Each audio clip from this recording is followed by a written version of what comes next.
जय सिया राम। स्वागत है आपका। अभिनंदन स्वीकार करें जितेंद्र त्रिपाठी का। हर्षोल्लास का पर्व दिवाली अब बस चंद दिनों की दूरी पर है।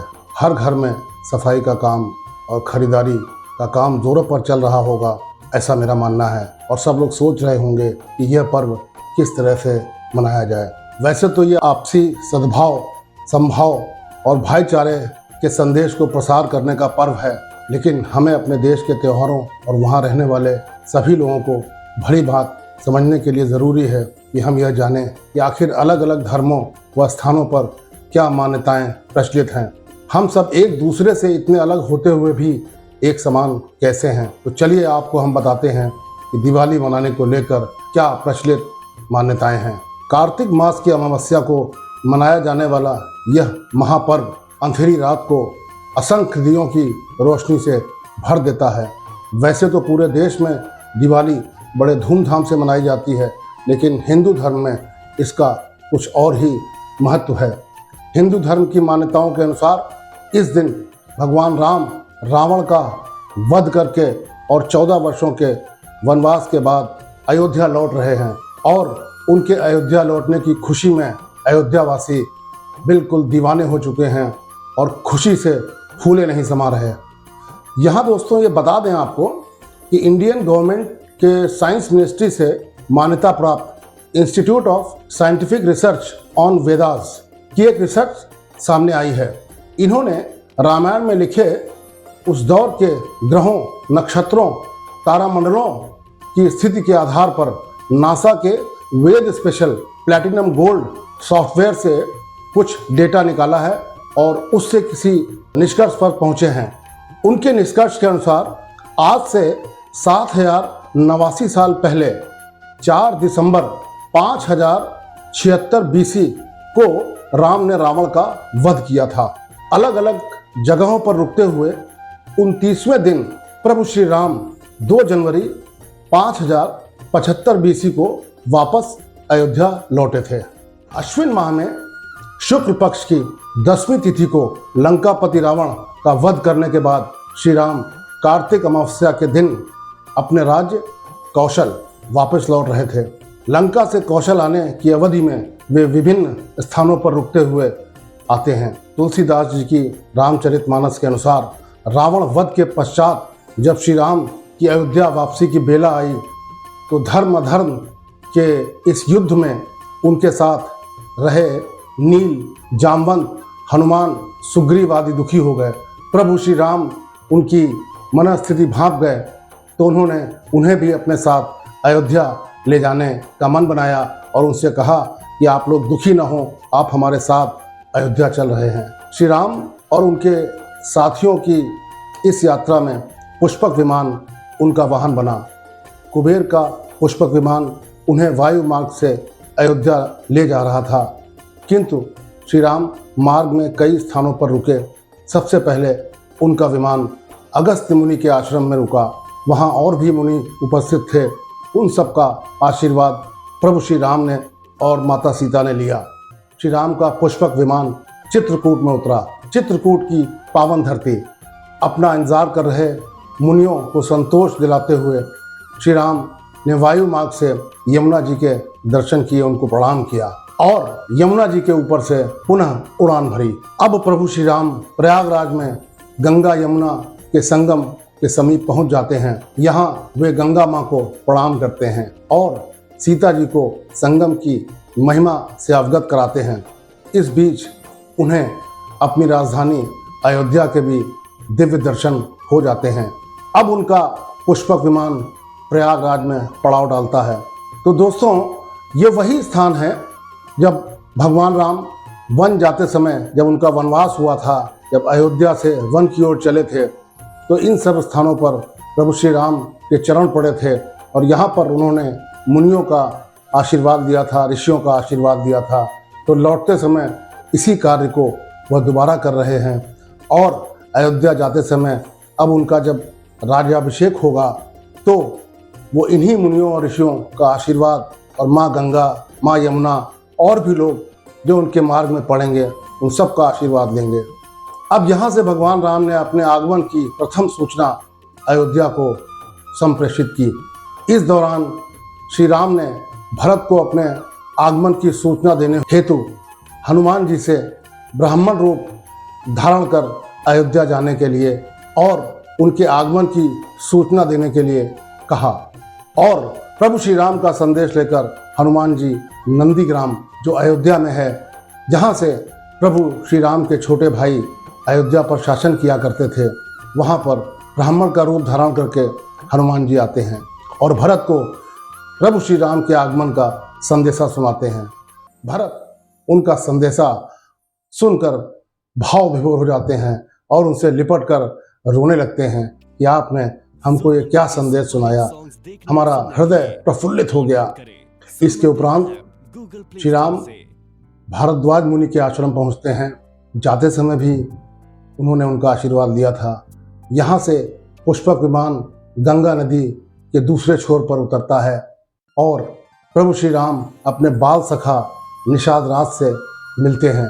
माता सीता गंगा माँ का पूजन और अर्चना करती हैं और आशीर्वाद ग्रहण करती हैं। अब विमान अयोध्या के लिए उड़ान भरता है। श्री राम के अयोध्या आने पर अयोध्यावासी फूले नहीं समा रहे। उनकी खुशी का कोई ठिकाना नहीं। स्त्रियां दही, दूब, गोरोचन, फल फूल और मंगल के मूल नवीन तुलसी दल आदि वस्तुएं सोने की थाली में सजाकर मंगल गीत गाते हुए अयोध्या की गलियों में घूम रही हैं। श्री राम को आते देखकर समस्त अयोध्या नगरी सौंदर्य की खान हो गई है। सरयू जल अति निर्मल हो गया है। अयोध्या का प्रत्येक नागरिक श्री राम की एक झलक पाने को व्याकुल है। जो जिस दशा में है वह उसी दशा में बाहर दौड़ा चला आ रहा है। कहीं श्री राम की पहली छवि निहारने से कोई वंचित न रह जाए। गुरु वशिष्ठ और उनके भगवान राम के बाकी परिवारजन, छोटे भाई शत्रुघ्न तथा ब्राह्मणों के समूह के साथ भरत अत्यंत हर्षित होकर कृपा निधान श्री राम की अगवानी हेतु राजमहल से बाहर आते हैं।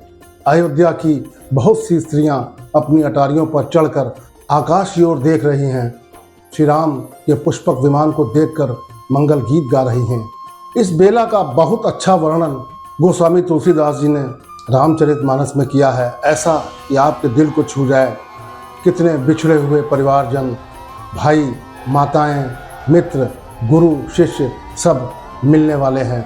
श्री राम का पुष्पक विमान अब अयोध्या में उतर चुका है। प्रभु श्री राम पूर्णिमा के चंद्रमा के समान सुंदर लग रहे हैं। सब माताएं श्री राम का कमल सा मुखड़ा देख रही हैं। उनके नेत्रों से प्रेम के आंसू उमड़ पड़ते हैं। सोने के थाल से आरती उतारती हैं और बार बार प्रभु के अंगों की ओर देखती हैं। प्रभु श्री राम को निहार कर माताएं बार बार निछावर करती हैं और हृदय में परमानंद तथा हर्ष से भर उठती हैं। माता कौशल्या बार बार अपने पुत्र श्री राम को निहारती हैं। सर्वप्रथम श्री राम ने अयोध्या की पावन धरती व गुरु वशिष्ठ को प्रणाम किया। इसके उपरांत माँ कैकेयी, माँ सुमित्रा, माँ कौशल्या से मिलकर वो महल की ओर चले। इस पावन बेला पर अवधपुरी की सारी गलियाँ सुगंधित द्रवों से सींची गई हैं। गज मुक्ताओं से रचकर बहुत सी चौकें सजाई गई हैं। अनेक प्रकार के सुंदर मंगल साज सजाए गए हैं और हर्षपूर्वक नगर में बहुत से डंके बज रहे हैं। नगर के लोगों ने सोने के कलशों को विचित्र रीति से मणि रत्नादि से अलंकृत कर और सजाकर अपने अपने दरवाज़ों पर रखा है। सब लोगों ने मंगल के लिए बंधनवार ध्वजा और पताकाएं भी लगाई हैं।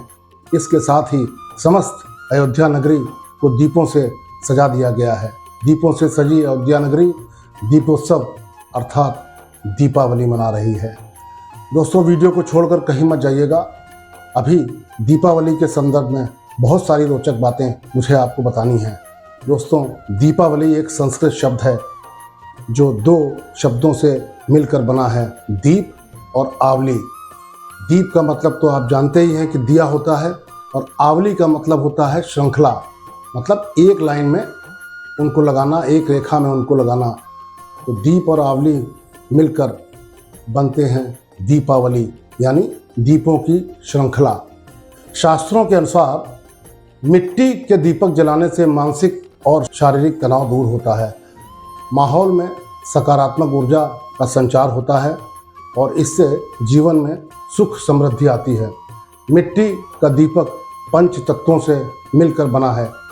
पंच तत्व यानी जो एक चौपाई है, क्षिति जल पावक गगन समीरा, पंच तत्व मिल बना शरीरा। मिट्टी के दीपक में ये सारे पंच तत्व हैं।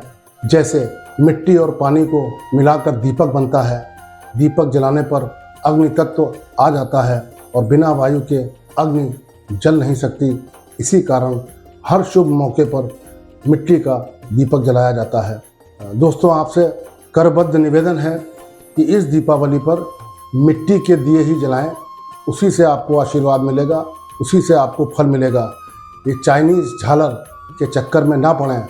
इस चाइनीज़ झालर का बहिष्कार करें, वो सिर्फ रोशनी देती है, उसका हमारे धर्म से, हमारी जो पुरातन कथाएं हैं और प्रभु श्री राम की जो लीला है उससे कोई लेना देना नहीं। आप मिट्टी के दीपक जलाएंगे तो हमारे कुम्हार भाइयों का भला होगा। ज्योतिष शास्त्र के अनुसार मिट्टी के दिए जलाने के पीछे एक और कारण है। ज्योतिष में मंगल ग्रह को मिट्टी और भूमि का कारक माना गया है। वहीं सरसों के तेल का संबंध भगवान शनि से है। ऐसे में मिट्टी और सरसों के तेल के दिए जलाने से मंगल और शनि ग्रह मजबूत होकर आपको शुभ फल देते हैं। मंगल और शनि की कृपा से जीवन में खूब धन दौलत, सुख और खुशहाल दाम्पत्य जीवन मिलता है। मंगल और शनि ग्रह मजबूत होकर शुभ फल देते हैं। मंगल और शनि की कृपा से जीवन में खूब धन दौलत, सुख और खुशहाल दाम्पत्य जीवन मिलता है और पारिवारिक खुशियां भी बढ़ती हैं। तो दोस्तों, हमारे मन में ये सवाल उठना स्वाभाविक है कि जब प्रभु श्री राम और सीता माता की इतनी चर्चा हो रही है तो दिवाली के दिन इनकी पूजा क्यों नहीं होती।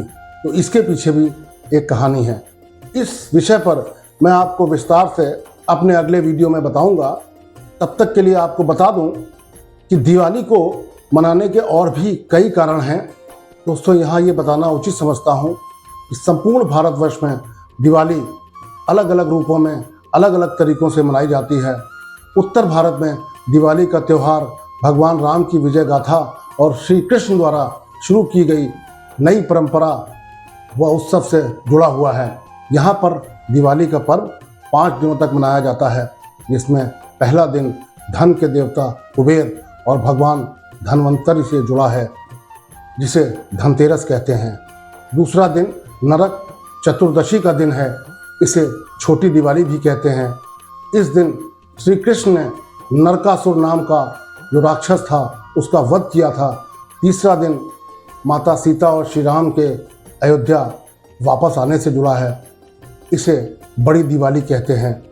बड़ी दिवाली के दिन सभी लोग नए कपड़े पहनकर अपने अपने घरों में शाम के समय लक्ष्मी गणेश जी का पूजन करते हैं। फिर दीप जलाने के बाद पटाखे जलाते हैं। चौथा दिन गोवर्धन पूजा यानी भगवान श्री कृष्ण की लीलाओं से जुड़ा हुआ है। तो वहीं 5वां दिन भाई दूज के रूप में मनाया जाता है।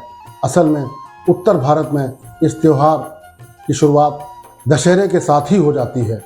दिवाली से जुड़ी हुई कुछ अन्य प्रमुख घटनाएं यहाँ पे मैं उनका उल्लेख करना उचित समझता हूँ। दोस्तों, दिवाली मनाने के इसके अलावा कुछ और भी कारण हैं, कुछ और भी घटनाएं हुई हैं कि दिवाली को बहुत सारे वर्ग, बहुत सारे लोग बहुत प्रेम और सौहार्द से मनाते हैं। बौद्ध धर्म में दिवाली इसलिए मनाई जाती है कि इस दिन गौतम बुद्ध अपनी जन्मभूमि कपिलवस्तु में 18 वर्षों के पश्चात लौटे थे। बौद्ध धर्म की मान्यताओं के अनुसार जब गौतम बुद्ध कपिलवस्तु वापस आए तो वहां के स्थानीय निवासियों ने लाखों दीप जलाकर उनका स्वागत किया और तब से ही उनकी याद में दिवाली का त्यौहार मनाया जाता है। जैन धर्म के लोगों की दिवाली मनाने के पीछे मान्यता यह है कि इस दिन जैन धर्म के 24वें तीर्थंकर भगवान महावीर को बिहार के पावापुरी में निर्वाण प्राप्त हुआ था। जैन लोग दिवाली के त्यौहार को भगवान महावीर के निर्वाण दिवस के रूप में मनाते हैं। आर्य समाज के लोगों की दिवाली मनाने के पीछे मान्यता यह है कि कार्तिक मास की अमावस्या को आर्य समाज के संस्थापक महर्षि दयानंद जी को निर्वाण की प्राप्ति हुई थी। इसी कारण आर्य समाज के लोग दिवाली का पर्व अति उत्साह और जोश से मनाते हैं। तो हमने देखा कि एक ही त्यौहार को मनाने के पीछे पूरे भारत में अलग अलग धारणाएं और तौर तरीके हैं, लेकिन हमें इस बात पर भी गौर करना चाहिए कि इतनी विविधताओं के बावजूद कुछ चीज़ें जैसे अपने घरों को दीपों से सजाना, अपने परिवार और दोस्तों को दिवाली की शुभकामनाएं व उपहार देना, अपने प्रियजनों के साथ समय बिताना व उनके साथ स्वादिष्ट भोजन का आनंद लेना और अपने आराध्य को स्मरण करके जीवन को बेहतर बनाने का संकल्प लेना इत्यादि सभी धर्मों व सभी स्थानों पर समान हैं। यानी हम भिन्न भिन्न होते हुए भी एक हैं। भारत में मनाए जाने वाले सभी त्योहारों में दीपावली का सामाजिक और धार्मिक दोनों ही दृष्टि से बहुत महत्व है। असत्य पर सत्य की विजय का यह त्यौहार हम सबको अंधेरे से उजाले की ओर जाने की प्रेरणा देता है।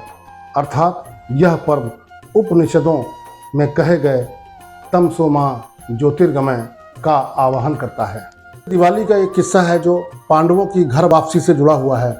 दिवाली को लेकर आपको याद होगा पांडवों को भी वनवास करना पड़ा था, जिसके बाद पांडव जब घर लौटे थे तो इस खुशी में पूरी नगरी को जगमग किया गया था।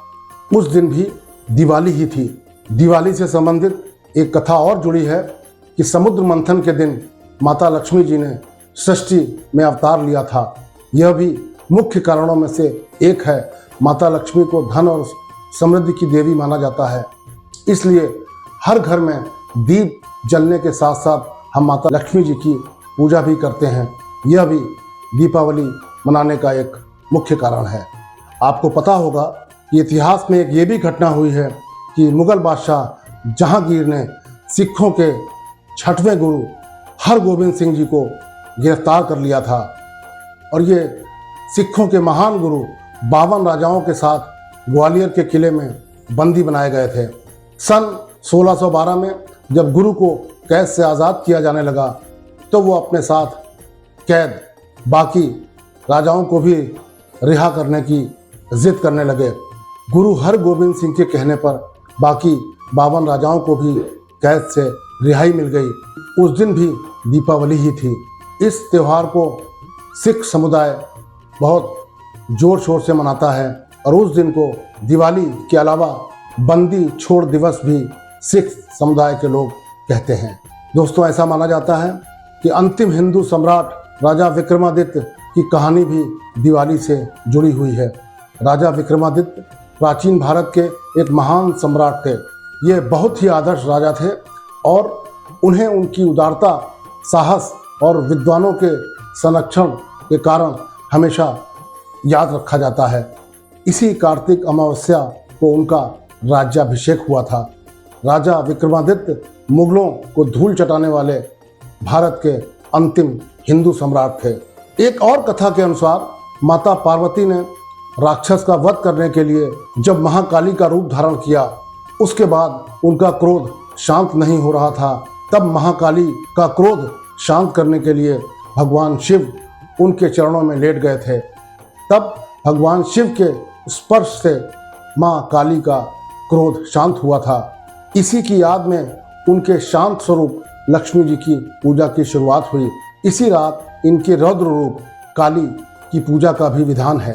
दोस्तों, आने वाली दिवाली आपके लिए, आपके परिवार के लिए अत्यंत शुभ हो, ऐसी मेरी कामना है। आपसे विनम्र अनुरोध है कि इस दिवाली पर पटाखे न जलाएं और न जलाने दें।